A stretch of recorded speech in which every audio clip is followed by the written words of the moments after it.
Om kan pernah ke Swiss ya waktu itu ya?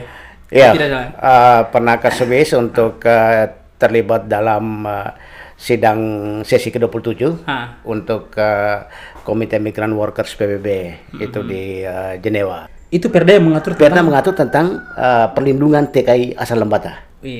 Nah, bagaimana Lembata sendiri? Kalau misalnya perdanya sudah ada, Om lihat bagaimana nih? Nah, ini tergantung mood. Tergantung Moodnya Om atau tergantung moodnya tergantung bupati? mood para pihak.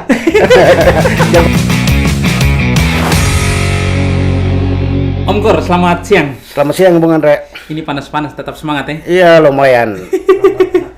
Semangat itu penting. Semangat itu penting. Penting, ya. Iya. Nah, Om Kor, sibuk apa sekarang nih? Saya untuk terakhir lebih pada sibuk untuk respon emergensi pengungsi banjir bandang. Oke. Setelah lepas dari pekerjaan panjang untuk advokasi kebijakan perlindungan buruh migran. Jadi sempat jadi Ya, aktivis sedang, buruh. ya. Bahkan Sedang. Om kalau kita bilang itu terkenal dengan sebagai aktivis buruh migran ya di Lembata ya. Kadang-kala banyak kawan yang kalau memotret buruh migran, ini stakeholdernya ini siapa, kalau mau tentang pemberdayaan siapa, gitu. Jadi kadang kalau kamu lihat sering menyebutnya saya sebagai aktivis buruh migran, walaupun saya sendiri juga belum memahami betul juga. Tapi ya itu. Tapi kan dari kerja advokasi. Ya, kan dari kerja advokasi maka. Memang Om layak disematkan menjadi seorang aktivis buruh migran. Ya, katakanlah itu. Tapi juga mencampur tangan kawan-kawan lain juga, termasuk kawan-kawan di Migran Care, kawan-kawan di kedutaan, saling berelasi untuk kepentingan kita untuk ada kenyamanan bagi buruh migran kita yang bekerja di luar negeri. Tapi selain aktivis buruh migran, lalu sekarang sibuk untuk penanganan pengungsi atau korban penyintas erupsi setelah itu ke banjir bandang di Kabupaten Lembata ya. Nah, jadi cukup sibuk memang hari keseharian. Ya, lumayan. Tapi selain itu juga ada kesibukan rutinitas sebagai pengrajin. Itu apa? Marioska Galeri. Ya, Marioska Galeri, Marioska Craft Lembata. Ini manusia multitalenta di Lembata ini. Dan bekerja dari hulu sampai hilir. Tapi dari bicara dari buruh migran nih Om. Om kan pernah ke Swiss ya waktu itu ya? Iya. Tidak salah. Pernah ke Swiss untuk terlibat dalam sidang sesi ke-27 untuk Komite Migran Workers PBB itu di Jenewa. Itu tahun berapa tuh Om? Tahun 2017, tepatnya di bulan September. Bulan September ya. Awal-awal kita sekitar 1 minggu di Jenewa. Ini jalan-jalan tidak semua orang bisa dapat kesempatan begitu loh. Iya, jalan-jalan ke Swiss. apalagi kesempatan itu berada di ruang PBB. Itu yang membanggakan. Itu yang luar biasa ya. Kalau soal pergi ke negara itu ya semua orang bisa. Tapi hadir di ruang tertentu itu yang luar biasa. Jadi sebenarnya pergi ke Swiss itu bagi Om biasa-biasa saja. Ya, bagi saya biasa-biasa saja. Sama pergi ke Malaysia, tapi kalau misalnya ke Malaysia itu bertemu dengan KJRI, itu yang luar biasa. Nah, gitu. Jadi saya pikir Om sekarang ini negara yang paling berkesan di Om itu Swiss nih sepertinya. Ya, paling berkesan Swiss. Tapi sebenarnya juga ada beberapa dua negara yang saya kemudian tolak. Itu negara Korea Selatan di Jeju. Waktu itu ada 7 negara untuk bus trafficking. Tapi karena dari Indonesia saya sendiri maka saya menolak. Berarti Euro pegang Swiss nih. Saya bola kaki hanya simpatisan saja, tidak terlalu maniak. Tidak terlalu maniak. Tidak terlalu maniak. Mungkin juga karena bola bundar itu sulit dikuasai. Tapi Om, bicara soal Swiss dan kepentingan Om kesana waktu itu ya. Itu memang karena berangkat dari kerja-kerja advokasi. Jadi bisa dibilang bahwa berangkatnya itu karena memang Om berprestasi di bidang advokasi buruh migran atau memang karena ada kepentingan advokasi di sana itu? Memang kalau kita pergi itu ada beberapa hal. Yang pertama juga ada hal yang belum kita capai. Yang belum kita capai itu adalah soal regulasi-regulasi nasional yang masih bolongnya cukup banyak. Padahal Indonesia salah satu negara pihak yang terlibat dalam ratifikasi konvensi. Tetapi turunan dalam spirit konvensi itu belum terbaca jelas di dalam regulasi nasional. Kita bisa menyebut contoh Undang-Undang 39. Undang-Undang 39 itu bolongnya banyak sekali. Bahkan di Undang-Undang 39 paradigma yang digunakan adalah paradigma penempatan. Itu yang mengatur tentang PJTKI ya? Ya, mengatur tentang PJTKI, tentang buruh migran. Nah, sehingga ke Swiss itu juga kepentingan advokasi. Lalu kita ke Swiss itu juga dari mewakili masyarakat sipil. Jadi ada sekian banyak lembaga yang kemudian lobby untuk mendapatkan ruang. Nah, kebetulan kita di grup Migran Care mendapatkan ruang untuk itu. Mendapatkan ruang untuk terlibat dalam dalam pertemuan sesi 27 migrant workers di PBB. Nah, itu. Nah, kenapa kemudian saya juga pergi? Karena memang kita di Lembata itu kita juga masih berbangga bahwa Lembata menghasilkan produk yang di mata nasional, mata Indonesia itu cukup luar biasa, yaitu Perda nomor 20 tahun 2015. Itu Perda yang mengatur tentang perlindungan TKI asal Lembata. Nah, bagaimana Lembata sendiri? Kalau misalnya Perdanya sudah ada, Om lihat bagaimana nih? Nah, ini tergantung mood. Tergantung moodnya Om atau tergantung moodnya tergantung Bupati? mood para pihak. Dan saya tidak menjustis siapa, tapi mood para pihak. Apakah di level masyarakat, di level pelaku usaha, atau di level pengambil kebijakan, tergantung mood. Artinya Om katakan bahwa sebenarnya upaya-upaya untuk perlindungan buruh migran itu bisa tercapai kalau semua pihak itu bisa. Iya, kalau semua pihak itu. Jadi, di dalam program yang saya coba tangani untuk program advokasi perlindungan buruh migran bekerja dengan YKS, itu kita coba mengintegrasikan perspektif perlindungan mulai dari desa, sampai ke tingkat kabupaten dan sampai ke negara. Nah, di desa itu kita mencoba mengintegrasikan perlindungan dalam tata kelola pemerintahan desa. Maka lahirlah Desbumi, Desa Buruh Migran. Nah, 2016 kemudian kita undang Hanif Dakiri, Menakar, untuk launching Desbumi di Tagawiti. Di Tagawiti. Dan ada 6 desa yang menjadi basis kegiatan kita. Sehingga ketika program itu selesai, spirit dari roh dari program itu masih berjalan karena terintegrasi dalam tata sistem pemerintahan desa. Beda dengan program kita bawa dari luar lalu kita tangani sendiri. Begitu kita tinggalkan program itu, desa akan kembali seperti semula. Tapi faktanya bagaimana ketika Om melihat? Faktanya ada perubahan. Ada perubahan. Jadi aspek-aspek perlindungan itu kemudian mulai menjadi wacana, menjadi gosip di antara mereka. Kalau mau pergi kerja itu minimal dokumen harus lengkap sehingga kita nyaman. Hak kita akan terpenuhi kalau basis kita basis dokumen. Jadi minimal advokasinya itu sampai di tataran gosip ya. Maksudnya begini. Gosip adalah bagian dari bagaimana memaknai tata kelola yang berkelanjutan. Maksudnya kan begini, Om. Sebelum-sebelumnya mungkin orang bergosip tentang rumah tangga. Sekarang gosipnya kalau mau ke Malaysia atau mau ke gitu. Negara penempatan. Jadi gosip itu kan sebenarnya media menggunjang-ganjing sesuatu. Tergantung apa tujuannya. Apa yang digosip? Materi gosipnya apa? Kalau gosip tentang kejahatan, itu namanya menjual orang. Kalau gosip tentang kebaikan, berarti kita memberi pembelajaran baru. Jadi itu yang membedakan antara desa-desa yang itu terkena atau desa-desa penerima manfaat dari program ini. Ya, program ini. Jadi kemarin dalam program itu kemudian kita ada dua capaian, dua sasaran program. Itu pemerintah desa dan masyarakat. Lalu juga sasaran yang kedua adalah pemerintah kabupaten. Output yang kita dapatkan dari desa adalah ada regulasi yang mengatur tata sistem perlindungan di tingkat desa. Di tingkat kabupaten ada regulasi yang kita bisa dapatkan sebagai output. Nah, dan di tingkat kabupaten kita mendapatkan Perda nomor 20 tahun 2015. Kemudian kita dapatkan juga Perbub nomor 3 tahun 2017. Nah, dua dokumen itu menjadi output kita. Dan itu sudah menjadi dokumen daerah. Maka perlindungan berkelanjutan itu adalah kewenangan Pemda. Tapi Om, menurut Om, isu tentang buruh migran ini di tengah pandemi ini ya, hampir semua kegiatan kan memang sepertinya terabaikan dengan munculnya pandemi COVID-19 ya. Termasuk isu-isu buruh migran nih. Saya melihat kan dari kalau sebelum tahun 2020 ya, di awal 2020 itu kan Om kan getol sekali di mana-mana ada seminar, di mana-mana ada workshop, lalu ada kegiatan-kegiatan pemberdayaan di tingkat masyarakat seperti Desbumi tadi. Nah, di tengah pandemi ini isu ini sepertinya menurun. COVID lebih seksi. COVID-19 lebih seksi. Nah, tapi menurut pandangan Om sendiri bahwa isu buruh migran ini sebenarnya sampai sekarang itu masih hangat tidak atau masih perlu tidak untuk kita advokasikan begitu? Ya, sebenarnya itu masih perlu karena dia akan menyentuh segmen kehidupan masyarakat. Nah, begini, Lembata ini dikenal sebagai wilayah kantong buruh migran. Dia kantong buruh migran Lembata ini. Tapi saya kemudian membahasakan bahwa Lembata adalah kantong buruh migran yang terlupakan. Kenapa begitu? Kenapa terlupakan? Karena dari sisi kebijakan tidak pernah ada untuk memberi perlindungan. Nah, buruh migran kita di Lembata mulai dari tahun 1955. Mereka pergi ke Malaysia, pergi ke Nunukan, pergi ke Bonerate, pergi ke Maluku, mengikuti perahu-perahu Bonerate. Baru kemudian mereka kerja di Malaysia. Nah, yang merantau di periode 55 itu sekarang praktis menjadi tuan tanah di Nunukan. Jadi orang kita jadi tuan tanah di sana ya? Orang Lembata di Nunukan dan data BPS Nunukan itu ada 7.000 lebih orang Lembata yang ada di Nunukan.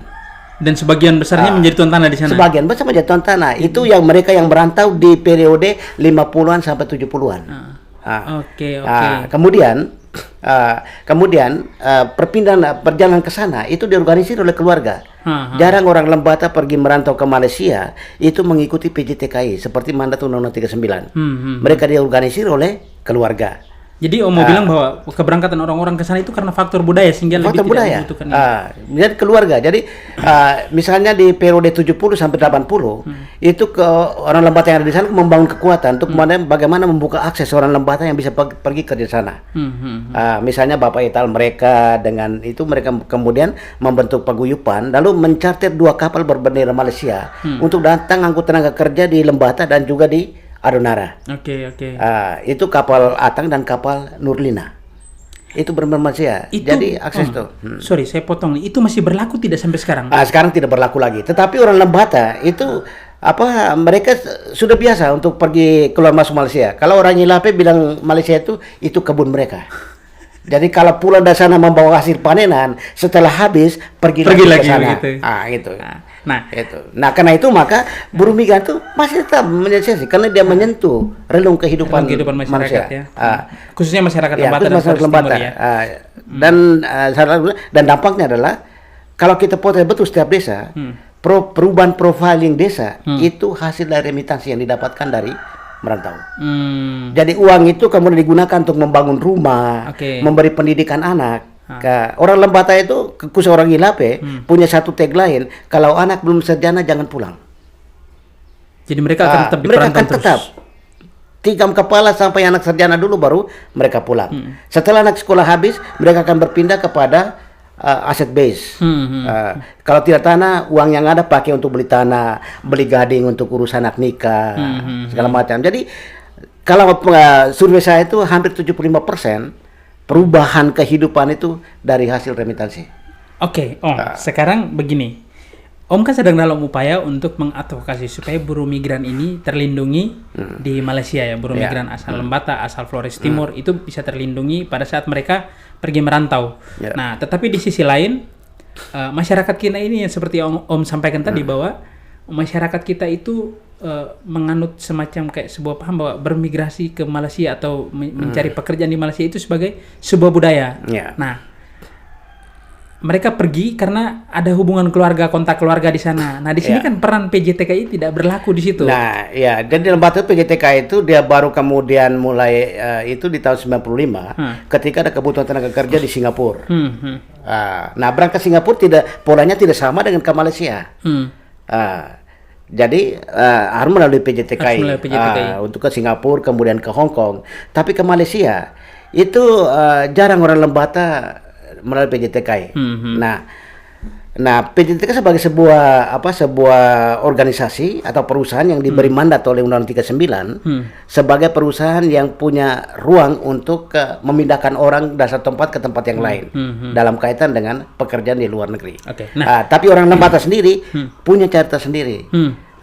Mereka mungkin pergi melalui keluarga, tapi kemudian di wilayah transit di Nunukan misalnya, kemudian mereka mengurus dokumen semua. Jadi banyak orang kita itu pergi secara documented, memiliki dokumen. Paspor, visa dan lain sebagainya. Nah, dalam perjalanan dari documented berubah menjadi undocumented. Kenapa? Karena ketika dia bekerja di perusahaan A, perusahaan A itu tidak memberi jaminan dalam pekerjaannya, dia akhirnya berpindah ke perusahaan yang lain. Sementara dokumennya ditahan oleh majikan. Jadi proses undocumented bukan dari awal, tapi dalam proses perjalanan. Nah, saya juga agak sedikit alergi kalau kemudian negara menempatkan orang undocumented ini menjadi orang ilegal. Kata ilegal itu kan kasar sekali. Tenaga TKI ilegal. Padahal dia adalah manusia bermartabat. Kenapa pilihan diksi itu kemudian menyematkan kepada orang yang bermartabat sebagai orang ilegal? Nah, Om, ketika buruh migran kita pergi ke sana itu kan sebagai masyarakat karena budaya tadi karena faktor kebiasaan ya, faktor kebiasaan tanpa hanya membawa dokumen dari sini ya, membawa dokumen dari sini. Kekurangannya tuh apa sebenarnya ketika mereka sampai di sana? Nah, sebenarnya begini. Jadi dalam skema advokasi kita kemarin itu mesti ada ruang yang tercantumkan dalam regulasi. Nah, di Perda kita 20 itu ada ruang untuk pola bermigrasi. Nah, kita menempatkan dua pola. Pola kontraktual adalah pola yang difasilitasi oleh PJTKI. Kemudian pola kultural yang difasilitasi oleh keluarga. Nah, itu dicantumkan untuk menjadi rujukan hukumnya. Jadi dua-duanya itu masuk diakomodir di dalam Perda itu. Nah, kata kuncinya adalah baik PJTKI maupun keluarga, tetapi syarat mutlaknya adalah dokumen. Berarti sosialisasi harus kuat nih. Ya, nah supaya ada dokumen keluar, maka di Perda itu kita mendorong perlu ada kantor imigrasi di Lembata. Lembata sudah punya kantor belum? Imigrasi. Kalau tercantum di dokumen, ada. Terdiskusikan ada. Bahkan ide itu muncul ketika ada pertemuan multi pihak dengan kementerian di Palem yang saya moderate. Itu ide itu muncul untuk harus ada. Dan kawan-kawan di Kementerian Hukum dan HAM sepertinya sudah ada sinyal. Tetapi kemudian menjadi mentok dan tidak diwacanakan terus. Akhirnya sampai sekarang. Jadi mentok di eksekusi anggaran. Mentok di eksekusi. Jadi sebenarnya padahal orang Lembata itu banyak keluar negeri. Kebutuhan kantor imigrasi menjadi penting. Apalagi kita disebut pariwisata sebagai leading sektor. Dan imigrasi juga menjadi salah satu kebutuhan. Karena wisatawan masuk, kalau dia punya dokumen itu mesti dibereskan, dia tidak mungkin tinggalkan Lembata pergi ke Kupang dulu. Ada kantor imigrasi di sini. Di Lembata ya. Dan bagi saya kantor imigrasi Lembata itu menjadi strategis untuk bisa mendongkrak PAD. Kenapa?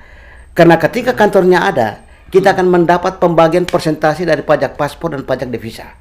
Nah, Om, ketika ini Perda sudah muncul di tahun 2015 ya. Perda muncul di tahun 2015. Lalu dalam perjalanan sepertinya kita lemah di eksekusi nih. Nah, upaya-upaya apa lagi yang sedang dilakukan saat ini? Jadi sebenarnya sudah mulai menemukan jalannya misalnya. Misalnya di Desember 2019 saya mendampingi Pemda untuk kunjungan kerja ke Kinabalu. Bagi saya itu ada sebuah langkah strategis bahwa perhatian Pemda itu mulai. Kenapa? Karena ketika di sana Pemda Bupati itu memperkenalkan saya bahwa kami berangkat ini juga didampingi oleh LSM yang bekerja dalam perlindungan buruh migran. Bagi saya itu menjadi menarik. Nah, dan ketika pertemuan Pemda dengan masyarakat di Penampang, itu ada beberapa komitmen yang sudah diberikan oleh Pemda, yaitu Pemda akan membantu untuk dokumen primer, yaitu dokumen KTP, akte kelahiran, akte pernikahan, akte kematian. Itu yang harus dibereskan. Dan kemudian pada saat itu saya menawarkan tuh kalau misalnya ini komitmen bisa dijalankan, maka setelah kembali ke Lembata itu bisa mengutus 2 staf untuk bekerja itu. Tapi misalnya utus itu tapi kemudian dikerjasamakan dengan KJRI. Dengan KJRI. Jadi 2 staf itu, 2 staf dari Naker dan 2 staf dari Dukcapil. Supaya jangan kesulitan ya pada saat koordinasi di sana ya. Karena kalau kita berharap mereka kirim data, ini kita sudah bisa membayangkan tingkat aktivitas mereka seperti apa. Lalu mereka butuh data kirim ke kita. Ini butuh proses lama. Maka yang paling efektif adalah berangkatkan 4 orang untuk mengurus sana. Kita ambil durasi visa lawatan 3 bulan visa lawatan.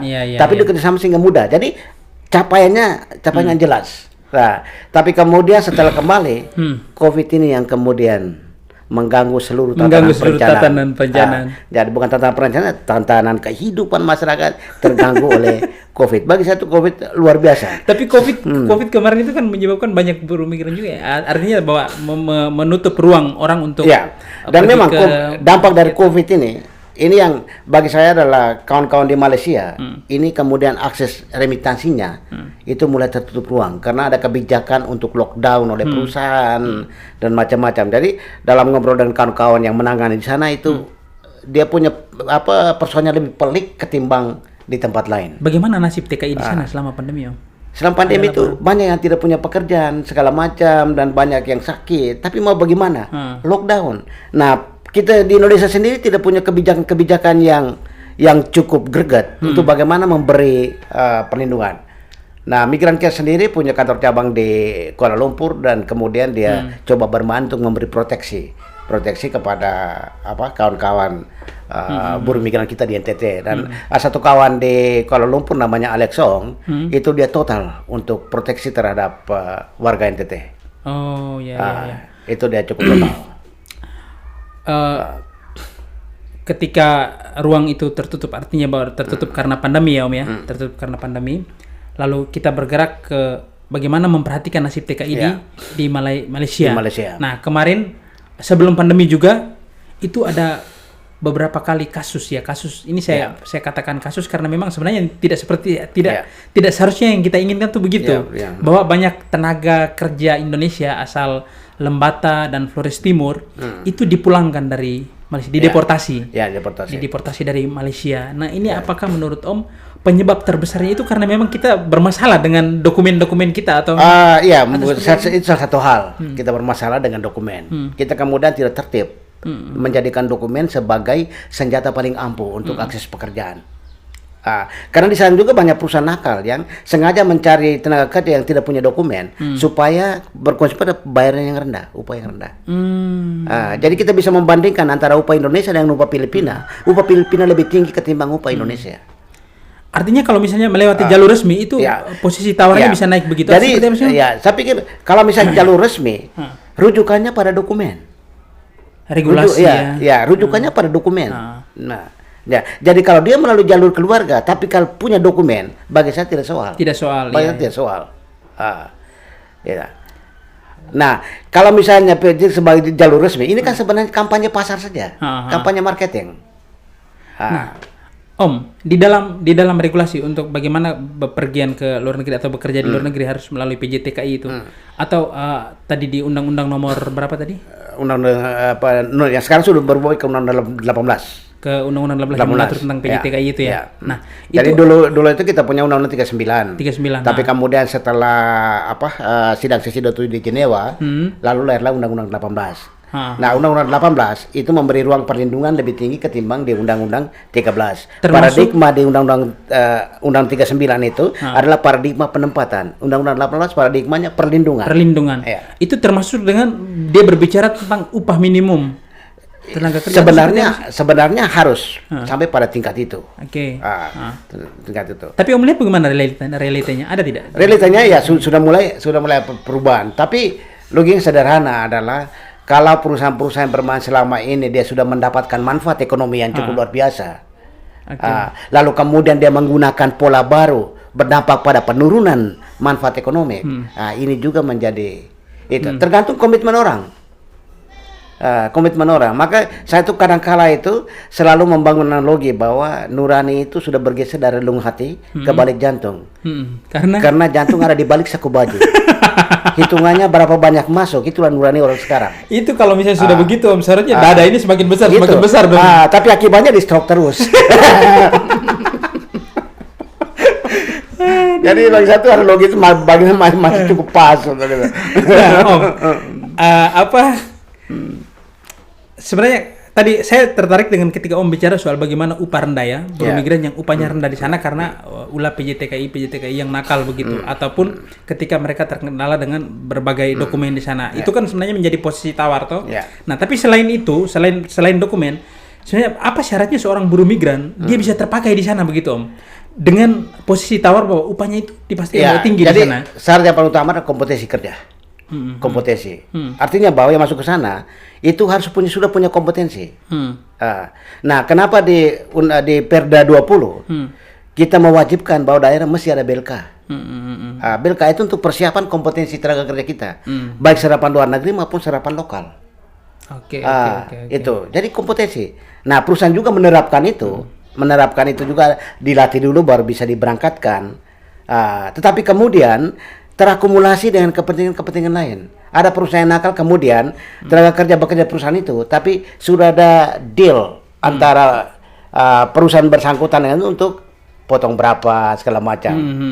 Maka banyak tenaga kerja kita yang di tahun-tahun awal bekerja per deo atau tidak ada gaji karena gaji sudah diambil oleh orang lain. Itu dan ini bukan menjadi rahasia, sudah menjadi rahasia umum. Sudah menjadi rahasia umum. Dan itu bukan hanya perusahaan saja, tapi juga termasuk caro-caro yang membangun relasi dengan pihak perusahaan. Berarti sebenarnya Lembata punya dua pekerjaan rumah besar. Dua punya rumah besar. Harus ada kantor imigrasi ya. dan harus ada BLK. Ya, kantor imigrasi, ada BLK dan dinunukan mesti ada rumah singgah. Rumah singgah ya. Rumah singgah jadi sejenis UPTD, perwakilan Punten Lembata untuk terlibat dalam memberi proteksi terhadap tenaga kerja kita. Saya membayangkan kalau Om Kor ini jadi kepala dinas ketenagakerjaan di sini. Iya, sebenarnya syaratnya adalah hasil apa yang bisa dirasakan masyarakat. Jadi pekerjaan sekecil apapun itu basisnya pada hasil, dan hasil itu ada dua cara pandangnya, dirasakan masyarakat atau dirasakan diri sendiri. Tapi sebenarnya menurut Om ya, dari semua advokasi yang ada dengan munculnya Perda itu di tahun 2015 ya. Perda tahun 2015, Perbupnya 2017. Perbupnya 2017 tentang aturan regulasi Perda. Nah, itu Om, menurut Om kita sudah ada nih barang ini. Masalahnya itu di mana? Iya, tadi kan Om bilang tergantung mood. Iya, tergantung mood semua orang. Tapi kalau dari track record perjalanan selama ini ya, itu Om lihat masalahnya di mana sih sebenarnya? Iya, masalahnya ini kan ini. Jadi buruh migran kan menjadi isu seksi, tapi kemudian dibiarkan biasa-biasa saja. Biasa-biasa saja. Padahal kita semua ini tenaga kerja semua. Kita bekerja pada negara juga, kita menjadi buruh negara. Kita bekerja pada perusahaan, kita menjadi buruh orang. Itu. Jadi ini yang bagi saya adalah ya kita butuh apa? Kita butuh ada sebuah komitmen yang luar biasa. Kalau untuk di level pemerintahan, ya paling tidak apa yang dirasakan oleh masyarakat, terlebih juga kepada buruh migran kita. Nah, selama ini kan buruh migran dibiarkan terproses dengan mekanisme pasar tenaga kerja.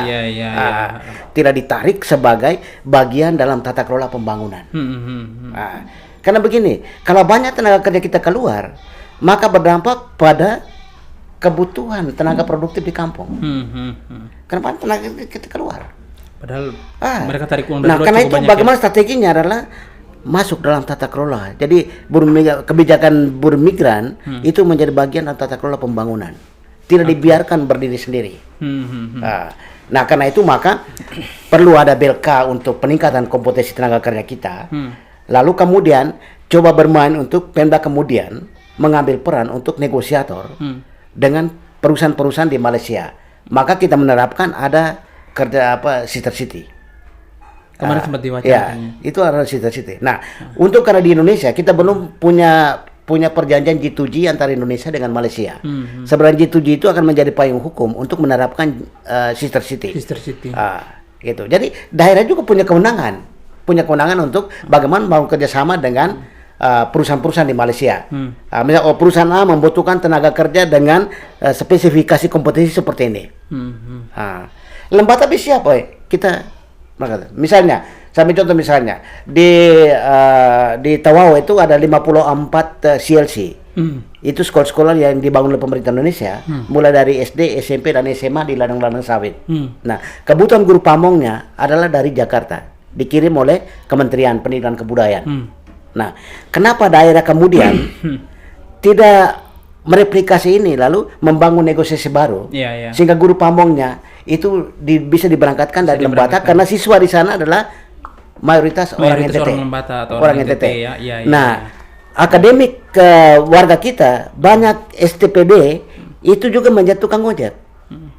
Nah, kenapa kita diterapkan kita kirim mereka untuk bekerja di sana dari hasil negosiasi dengan perusahaan sehingga dia masuk ke sana itu karena bekerjanya sebagai guru, maka dia menggunakan visa guru, bukan visa buruh migran. Nah, Om, sebesar apa sih divisa yang dibawa dari luar? Aduh, kalau kita cek di perbankan, Lembata ini di BRI itu devisa paling tinggi itu adalah dari buruh migran. Dari buruh migran. Maka sudah kalau hitungan nasional itu ratusan miliar per bulan. Gila ya. Devisa. Dan kita tidak sadar bahwa kita mendapat remah-remah dari devisa itu kemudian mendongkrak pembangunan yang kita tidak sadar. Jadi logis sudah orangnya kita tidak urus, tapi kita menikmati keringatnya.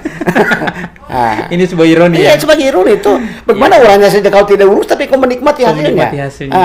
walaupun setetes kecil kau nikmati, tapi itulah hasil dari orang yang kau tidak urus tadi.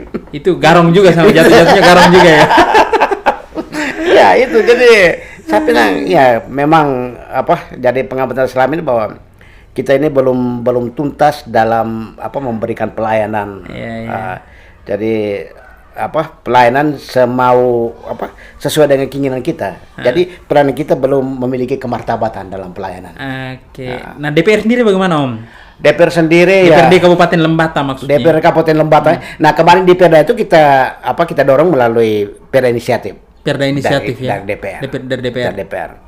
Tetapi ya saya lihat dari 25 orang ini macam ada yang jauh sekali, seolah-olah bahwa ini ada produk biasa saja. Itu padahal jadi, sangat pentingnya sebenarnya, Om. Itu. Padahal di DPR kan ada tiga kewenangan ya, kewenangan regulasi, kewenangan budgeting dan segala macam. Tapi ya ini bagi saya itu adalah analogi yang saya bangun tadi tuh. Nurani sudah tergeser ke balik jantung itu. Nurani tergeser ke balik jantung. Dada tidak besar. Karena jantung ada di balik saku baju. Jadi kemudian pohon DPR ini dia kemudian lebih mengarah ke mana? Jadi pohon itu dia tegak kalau mendapat penyinaran dari timur dan dari barat, maka ada perimbangan pohon itu. Kalau penyinaran lebih banyak ke timur, dia akan berarah ke timur kepada. Ya memang cukup melelahkan perjuangan untuk ini. Cukup melelahkan ya. Sudah lama sekali itu dari tahun sebelum 2015 berarti ya catatannya. Itu. Ini setelah itu pada saat masuk pandemi jeda dulu begitu atau tidak, kita tetap. Jadi kalau misalnya untuk saya kemarin saya dengan IKS untuk kita, tapi programnya sudah selesai. Jadi program itu kita kerjasama dengan Ausaid. Ausaid itu bekerjasama dengan Kementerian Pemerintah Indonesia. Kemudian mulai ke water, lalu implementing programnya oleh sekitar 160 NGO yang implementing program. Nah, programnya sudah berakhir. Tetapi bagi saya adalah ini adalah panggilan nurani.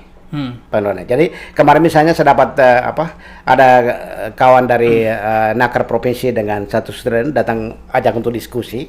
Jadi walaupun program berakhir, tapi kita tetap masih memiliki spirit yang sama untuk advokasi perlindungan tenaga kerja kita. Jadi kita masih membangun komunikasi dengan kawan-kawan di Malaysia, stakeholder yang ada di Tawau, di tempat lain. Kita masih punya relasi. Jadi misalnya kemarin mendampingi Pemda ke Malaysia itu bagian dari advokasi itu sendiri bagian dari advokasi itu sendiri untuk itu. Jadi memang menarik juga ya perjuangan untuk advokasi perlindungan buruh migran ini. Om start dari Lembata, setelah itu terbang ke Swiss, lalu balik ke sini, lalu ke Malaysia lagi. Kalau kita memulai sesuatu dari kampung yang orang luar melihat bahwa tidak memberi kehidupan, tapi kalau dari kampung itu mempengaruhi bangsa, bagi saya luar biasa. Luar biasa ya.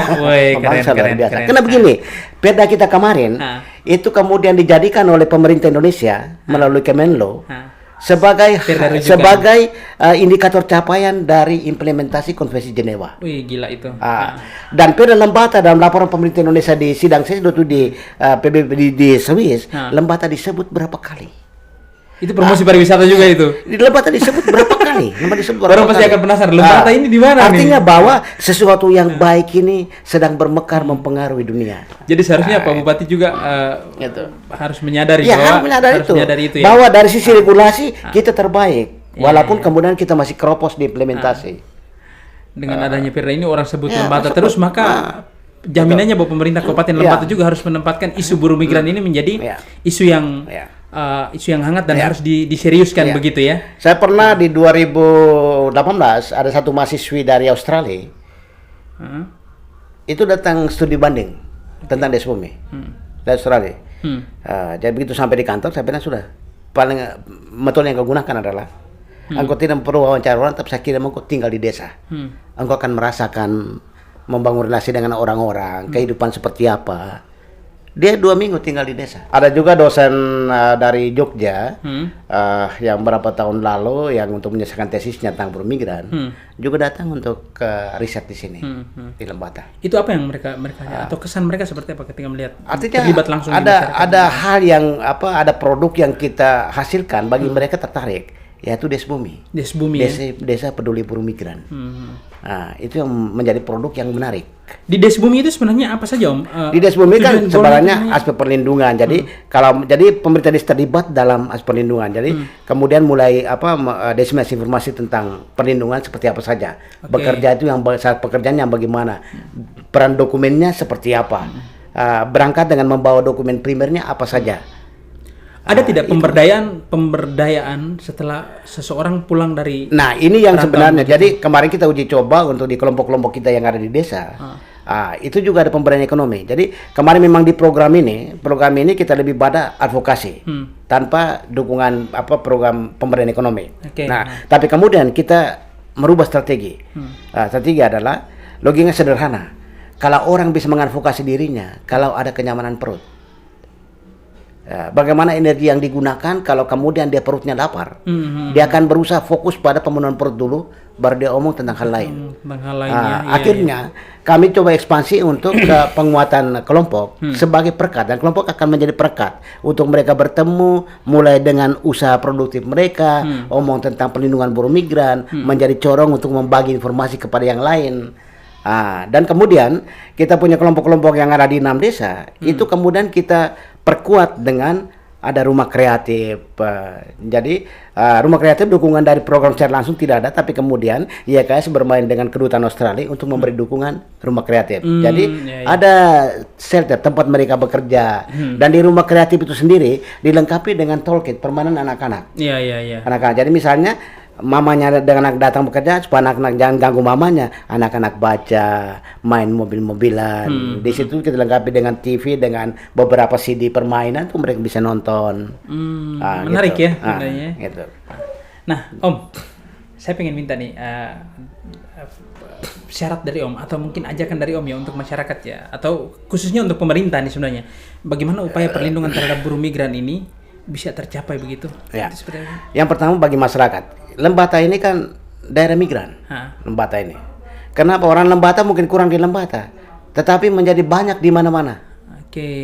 Banyak di mana-mana. Misal tadi di Nunukan sekian banyak orang, belum terhitung yang di Pontianak untuk penyeberangan ke Sarawak, belum terhitung di Batam untuk ke Kuala Lumpur atau Johor dan sebagainya. Nah, harapan saya adalah siapapun yang mau bekerja di luar itu harus membentengi diri dengan dokumen-dokumen resmi. Karena wajib. Karena dokumen itu adalah bagian dari pakaian yang membalut kita untuk mendapatkan akses pekerjaan dan kenyamanan kita di tempat lain. Jadi itu syaratnya. Itu yang paling penting. Yang kedua, untuk pemerintah, yaitu adalah harus bisa mengintegrasikan perlindungan buruh migran dalam tata kelola pembangunan di Lembata. Itu yang paling penting. Sehingga kita untuk kebutuhan tenaga kerja jangan kemudian serapan luar lebih tinggi, lalu keropos di serapan lokal. Itu. Nah, memang selama ini itu yang tidak dilihat. Tapi kalau kita urutkan tenaga produktif dari usia berapa sampai berapa, lalu kita ikut mereka ini ada di mana? Akhirnya yang tinggal di kampung di Lembata itu sendiri adalah orang-orang di atas. Itu pasti akan kelihatan ya. Itu akan kelihatan. Jadi harus di tracking. Harus di tracking. Kalau sekarang kan orang rajin tracking COVID. Jangan tracking COVID. Tracking buruh migran juga. Tenaga kerja, tracking buruh migran. Itu menjadi penting. Keren ya. Harus begitu ya syaratnya. Lalu yang selain pemerintah, juga pada pelaku usaha. Pada para perusahaan yang menggunakan tenaga kerja. Itu berpatokan pada hak-hak berdasarkan konvensi. Jangan orang bekerja dari jam 7 sampai dengan jam 9 malam, tetapi di upah 1 bulan cuma 300.000. 300.000 1 bulan kita bagi ke dalam 26 hari efektif, kita dapatkan berapa? 26 hari satu hari efektif kita bagi ke dalam 8 jam sebagai syarat normal orang bekerja. Kita akan dapatkan 1 jam berapa? 1 jam kisarnya Rp1.000. Bagaimana seorang bekerja hanya dihargai dengan Rp1.000 per jam? Gila itu ya. Nah, itu gila sekali. Bukan gila tapi sangat gila. Ya, kita berharap mudah-mudahan upaya-upaya untuk mewujudkan perlindungan buruh migran di Kabupaten Lembata itu bisa berjalan normal dan perlindungan bukan hanya di luar, tetapi kita mulai dari sini. Kita mulai dari sini, memperkuat tenaga kerja kita dan kompetensi. Itu yang menjadi penting. Dan pemerintah punya peran untuk itu. Undang-Undang 18 mensyaratkan itu. Jangan telantarkan syarat yang diberikan oleh Undang-Undang 18. Undang-Undang 18 ya. Oke. Om Kor, Sampai ketemu. terima kasih banyak ya. Oke, sudah terima mampir di kasih podcast saya. banyak. Memang pembicaranya ini Ya. syarat dengan banyak pengetahuan yang kita dapat dari sini, banyak hal baru yang kita peroleh. Dan terima kasih banyak. Nanti Om Kor kita bisa jalan-jalan ke Marioska galerinya. Oh, gampang, kemarin kan sempat ini gampang. Gampang. Saya sudah pindah tuh kemarin. sudah pindah ke depan SD, dan saya ini pekerja dari hulu sampai hilir, jadi bisa berada di ruang mana saja. Oke, terima kasih Bang Andre. Terima kasih banyak. Teman-teman sekalian, demikian tadi perbincangan saya dengan Om Kor Sakeng, aktivis buruh migran di Kabupaten Lembata yang selama ini memperjuangkan hak-hak buruh migran, terutama pada perlindungan buruh migran. Dan kita berharap mudah-mudahan upaya-upaya yang dilakukan atau advokasi yang dilakukan ini bisa mewujudkan upaya perlindungan buruh migran di Kabupaten Lembata dan NTT pada umumnya ya. Oke, terima kasih banyak Om Kor. Oke, terima kasih banyak. Sampai jumpa.